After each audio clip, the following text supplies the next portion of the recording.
Welcome to the Wednesday edition of the Box Seat. I'm Adam McGrath and joined by Mark Olmos. Mark, 8 races to take a look at. It looks to be a pretty competitive card as well. Yes, hello and welcome to our viewers. You're dead right, Adam. Looks to be a great card of racing. Big fields, big betting and plenty of value to be found. Yeah, let's try and find some of that value as well. Before we do, take a quick look at the conditions that we are going to be faced with. The movable rail is out 18 metres. There is a cutaway in the straight. We do advise just to keep an eye on conditions. There are some showers expected and we're still taking a look at the track rating at the moment, a soft 5, but that may be upgraded hopefully if we don't get any more rain as well, so do keep an eye on that. Let's get straight into race number 1. It is over the 1300 metres for the 2-year-olds, a few making their race debuts here and a couple in some pretty nice form as well. As we usually start our meetings at this time of the year, 2-year-old race, and Rich Red last start winner. Let's have a look at this gelding by Red Hot Choice winning at Pinjarra. Out on the inside, getting the cutaway, then Crystal Shot at the top of the straight. Behind those, Box on Lucy. And further back, then Bella's Idol. Rich Red hit the front when they went by the 200, however. It's Rich Red, a length and a half as Pike gets to work on Night Watchman and Box on Lucy. Rich Red the leader. Night Watchman, though, gunning it down. Night Watchman goes to Rich Red. Rich Red kicks and holds him. Nice performance there by Rich Red, attacked the line strongly after being in a forward position throughout, and I thought it was a really good run. Now, Night Watchman is in this race as well, gets a 1 kilo swing, and I think the extra distance will suit Night Watchman. Now, you want to be on speed for this race card as well, but out of those two, as I said, I will be leaning towards Night Watchman over Rich Red over the 1300 metres. One thing I will say about Rich Red's performance at Pinjarra, it was on speed, and a lot of these 2-year-old races you see at Pinjarra, it's usually the ones that settle in the first 3 or 4 that win the race. So, look, it'll be interesting to see coming out to Belmont around a turn against some smarter opposition as well, how he goes. We've also got in the race Golgotha. Blinkers go on this horse. Improved out of sight last start against Gangbuster. Really did. It was a massive run, wasn't it? William Pike took the ride and just set outside the leader. It was only beaten a length on that occasion. Gangbuster came down the middle of the track and a really nice ride there by Sean McGrady as well. I think the biggest lead here is that William Pike's gone back with Night Watchman, so he's elected to go that way. But now the 2 kilo claim to Jordan Turner with the blinkers on, I think Golgotha can certainly play a part. A couple of other ones to quickly have a look at here. Number 9, Burning Magic, this filly by Warchamp from the Parnham Yard. Last start did a bit too much work and was a bit fierce just behind the leaders there, behind when Jazari won on that occasion. But look, I think can improve. If it settles, I think it'll be in the mix, especially considering the superior form lines. Yeah, she seems to have a bit of class, this filly by Warchamp, but just isn't quite getting close enough this campaign, beaten 6 lengths and 4 lengths as well. They are Saturday form lines though. Barrier 10, question mark here with the 54 kilos. I think she'll be forced to go back a little bit. I'm not sure if that'll suit, but as you said, the biggest key here is whether she settles. And the first starter, number 8, Something Big from the Neville Parker Yard. Joseph has a party rides. Great trial. If you missed it, go and have a look on perthracing.com.au. It was an outstanding trial. Love the way this horse has trialled. I thought the first one when William Pike was on board, I was really excited. Pike was able to just tuck it into the field and I went, we're going to get a price here because they've hidden this. Then it came out the next start or the next trial and won by 2 lengths as well. So I think that price will be gone for this start. Barrier 1, I will be putting it on top. Number 8, Something Big from 2, Night Watchman, 1, Rich Red and 3, Golgotha. I've gone the 9 on top, Burning Magic from the 3, Golgotha, 1, Rich Red and number 2, Night Watchman.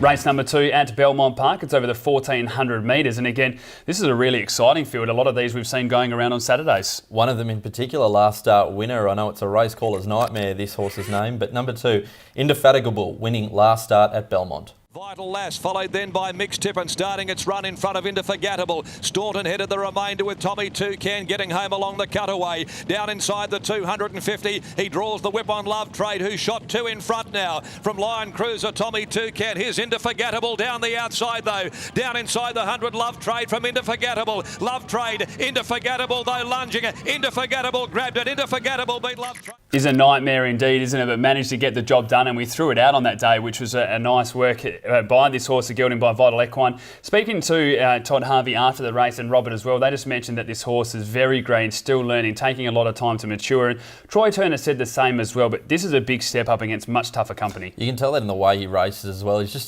still a little bit immature and a bit simple in the head, but still I think a bit of upside for him. We've also got in the race number 3, Klondike Kenny, an interesting runner. Peter Hall takes the ride for Brett Hope.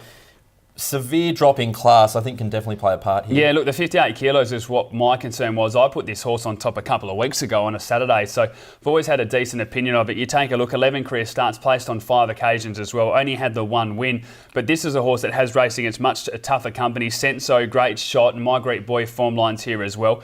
If it can handle the 58 kilos, which is my question mark at the moment, because he's proven to be a bit soft at times, I think can run a race. Also a filly by Muscat here, Muzz Gaze. The winkers come off. My only query about this filly, I think she's got all the ability in the world, just if she hits a soft track. Yeah, she's the best in this field by a long way, in my opinion, but she's shown to be quite inconsistent as well. The win 3 starts ago was really good. She was then favourite at $4.20, was beaten by Lord Conrad, jumped as favourite again at $2.20 and was beaten by Maserati. Those form lines have certainly held up with Maserati coming out and winning on a Saturday as well. William Pite takes the ride, winkers off, barrier 1. I think if they can just settle through those earlier stages, I think she'll be more suited. The time that she won, she was back and attacked the line strongly. Then all of a sudden we found her on pace as well. I think she's one to beat.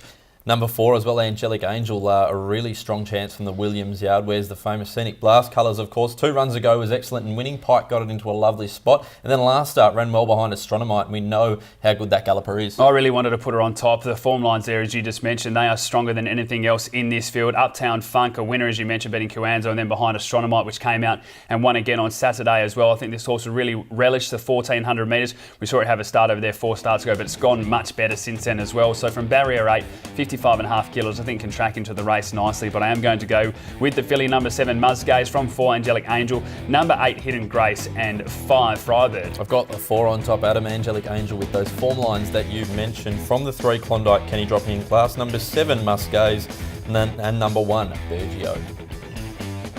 Race number 3 at Belmont Park. It's over the 1,200 metres, and there's a few in this race that are desperate for the victory. Absolutely. One of them in particular was last start runner-up from the Steve Wolf yard, Faulty. Fashion, and last of all, Serious Prospect at the 300 metre mark. Foxy Royale levelled up with Virtuosa. The run came along the inside for Faulty. Getting a wriggle on in the middle is Detango. Another Maori boy underturned, winding up. You Want Answers behind them, looking for a run with 100 still to go. Virtuosa joined on the fence by Faulty and Detango. Detango on the outside hits the lead from Faulty, and Detango's got the money.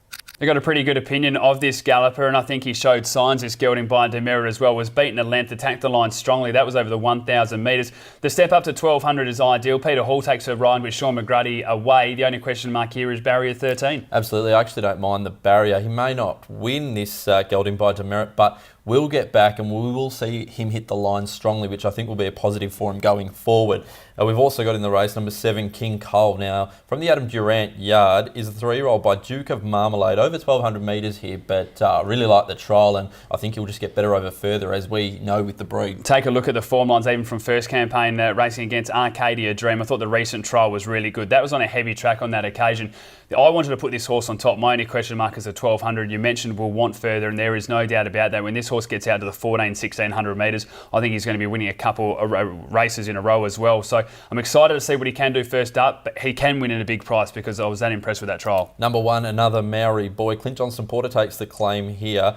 Now, this horse gets all the favours from barrier 4 here. It was good last start, went wide and battling on well, but still not sure about him. He's still a little bit inconsistent. I want to see him do it first. Just happy to see this horse continue to be racing in these weaker races. Of course, it was going up against a listed type of company in its first and second prep. Now we're seeing the run 2 runs in a row now, Wednesday midweeks, beaten by some good types in Count to Mozoff and Tatango as well. Now the 2 kilo claim to Clint Johnston Porter means 55 kilos with barrier 4. This horse should get the best run of the race, and for that reason I'm going to put it on top. From number 7, King Cole, 6 Outstretch and 5 Faulty. Yes, I've got the 7 on top, King Cole. That trial was very, very good. From the 2, Dutch Spy, number 1, another Maori boy, and number 8, Serious Prospect.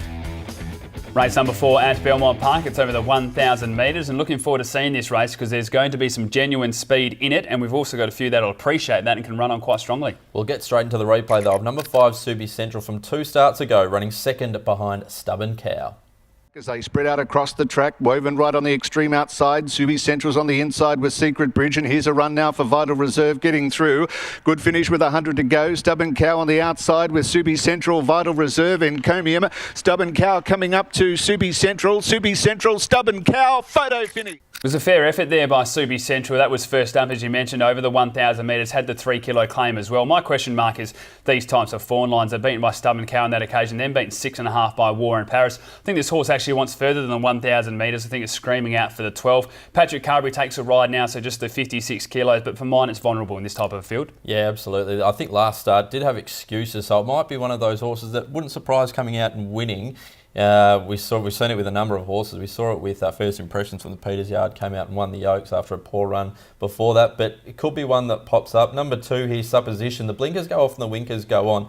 Now, has had a little freshen up, and this horse goes really, really well fresh. That's all it needs is a freshen up. You take a look at its career victories, and it's had 3 of them. You take a look at its first up record, 5 attempts for 3 victories. This horse only races well fresh again. Jemmies are aware of it, as is every single person that does form. It does not like to back up, likes to have a bit of a rest and then attack the line strongly. Now, hasn't raced since the 18th of May, has a good track and distance record, 4 attempts, 2 victories in the third. Won't mind if there's a bit of sting out of the track. Drawn barrier 1, Jared Noska on board. There's a lot of positives here. Number 10, Two Silver Trees, has been a little bit of an enigma. It won nicely a couple of starts ago at Northern when it brained that field. It wasn't much in that field, then went to town on a Saturday. Probably wasn't good enough. Now back to Wednesday class, and hopefully Lindsay Smith will take this galloper through a grades. Well, they've had a big opinion affair, as you mentioned, and the win was good, but as you said, there wasn't a lot in that field. Beat production by 4 lengths, which just hasn't shown anything since. The recent run against Sovereign Hall was disappointing. There was a bit of speed in that race and just faded late, but with 52 kilos now with Randy Tan taking the ride and from barrier 3, I think Two Silver Trees can definitely be a winning chance. Will be on the speed with this early pace and the lightweight as well, so it has to come into contentions, but I'm going to tip number 2, Supposition, the fresh horse, from 10, Two Silver Trees, 4, AEROZINE and 6, Faint Dancer. Yes, I got the 2 on top as well, Adam. Supposition. From 11, Vandemonian. Number 5, Subi Central. And number 10, Two Silver Trees.